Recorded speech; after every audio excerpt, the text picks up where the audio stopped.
everyone. Today's story is When Donkeys Fly. Something was wrong with Fred. For hours the little donkey had been anxiously pacing. Back and forth he went, without looking where he was going. Suddenly, he bumped right into Penelope the pig. "Hey, watch where you're going," grunted Penelope. "What's bothering you?" The other animals wanted to know too. Suddenly, everyone was talking at once. "Silence!" shouted Ronnie the dog, and everyone was quiet. "All right, Fred, tell us what's going on." I have this dream," Fred admitted. "I want to learn how to fly." For a minute, no one said anything. Then all the animals looked at each other and burst out laughing. "Oh, Fred, you're so silly. Who ever heard of a flying donkey?" giggled the goat. "That's impossible." "Anything is possible if you believe it enough," answered Fred, feeling hurt. "Don't any of you have any dreams?" The other animals were suddenly quiet.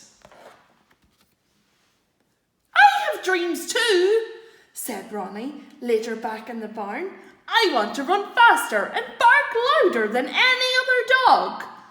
Rocky the rooster dreamed of being able to sleep in, just for once. Penelope the pig had her dream too. "There is one thing I could wish I could do, but I'm much too afraid," she whispered so quietly that no one could hear. The next morning, Fred finally decided it was time to try to make his dream come true.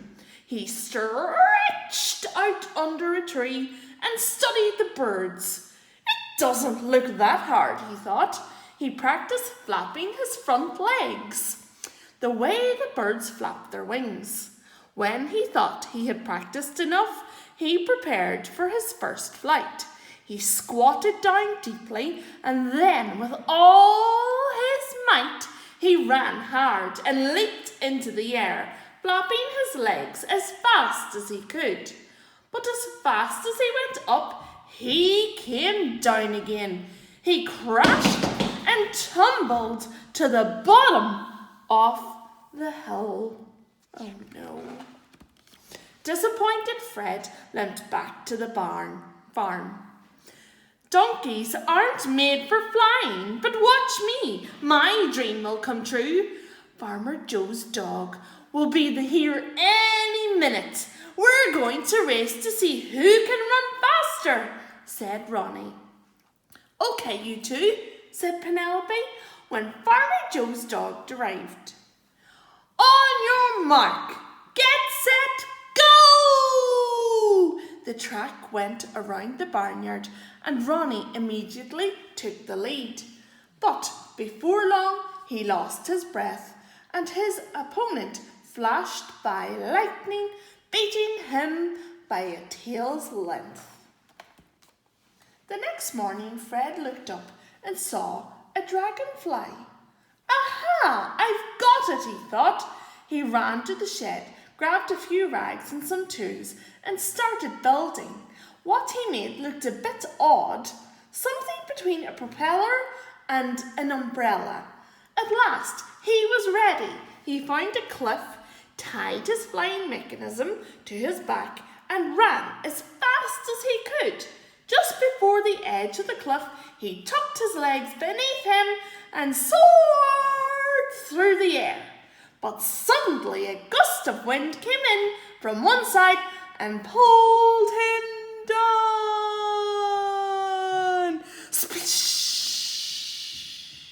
Right into the fish pond. "Ooh. When are you going to stop this craziness?" asked Ronnie as Fred came back dripping wet. "Never," said Fred. "Everything worthwhile takes time. Maybe if you practiced every day, you would have won that race."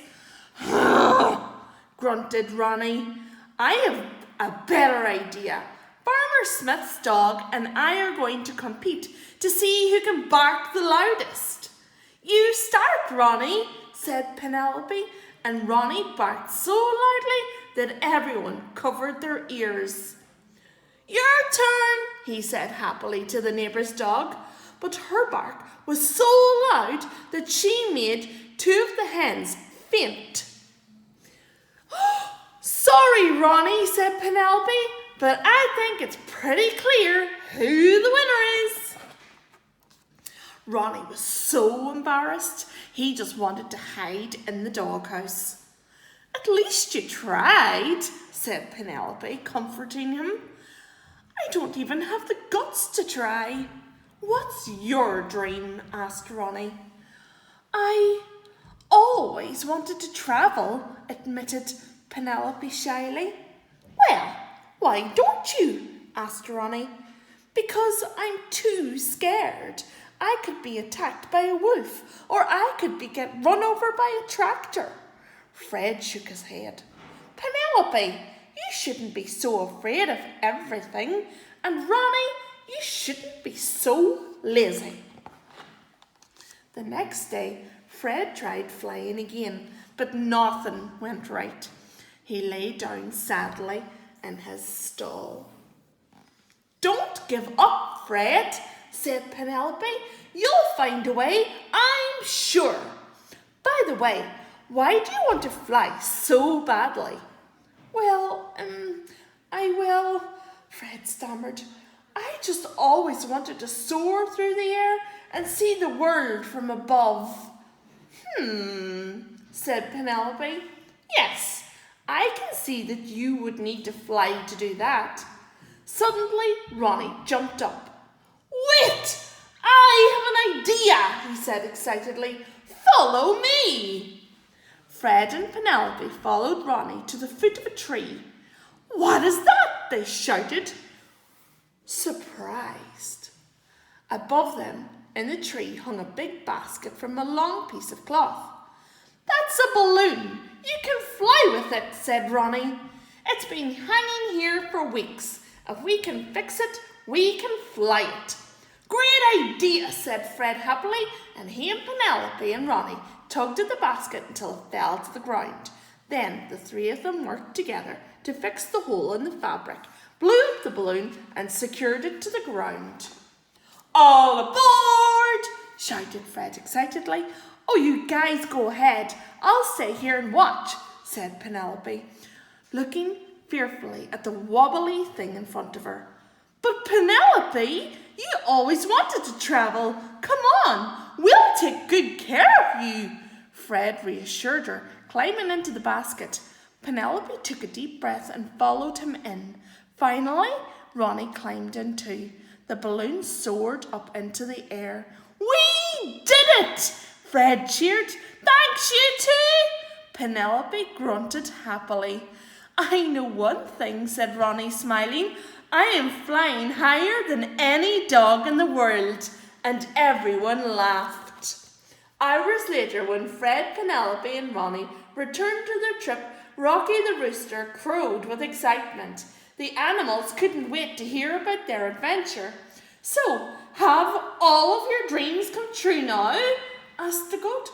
Actually, said Fred, I've always wanted to learn how to ice skate. The end.